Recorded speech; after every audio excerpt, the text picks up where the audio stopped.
આપણે છે ને આમ બહુ જ ગમતા લોકો સાથેની વાતચીતમાં થોડુંક વધારે જ વાંચી લેતા હોઈએ છીએ, થોડુંક વધારે જ સમજી લેતા હોઈએ છીએ, થોડુંક વધારે જ ફીલ કરી લેતા હોઈએ છીએ. પેલું કહેવાય છે ને બિટવીન ધ લાઇન્સ. એટલે એને મોકલેલી એક ઇમોજીને આપણે નિબંધની જેમ વાંચીએ છીએ. એને પૂછેલા આર યુ ઓકે ને આપણે 3 ટાઈમની દવાની જેમ ગઈએ છીએ. જો એને કીધું હોય કે બસ 5 મિનિટમાં મેસેજ કરું, એના માટે આપણે લિટરલી અલાર્મ લગાવીએ છીએ અને 6ઠી મિનિટે જો મેસેજ ના આવે ને તો એન્શિયસ થઈ જઈએ છીએ.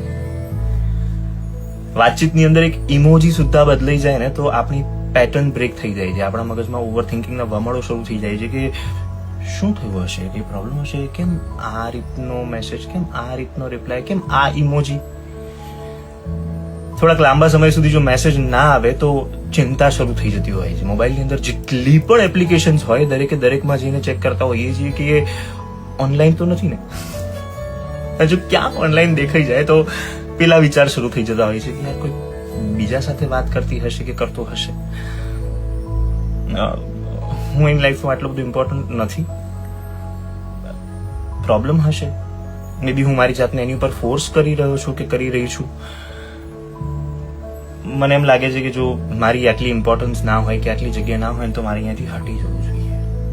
એન્ડ ધેન એનો મેસેજ આવે ને ફરીથી પાછું વધારે વાંચવાનું, વધારે ફીલ કરવાનું, વધારે સમજવાનું શરૂ. ફરી પાછા બેક ટુ નોર્મલ. થતું હશે ને તમારી સાથે પણ આવું? સોલ્યુશન શું છે? કદાચ એટલું જ વાંચવું કે જે લખ્યું છે, પણ એ તો નહીં થાય ને આપણાથી.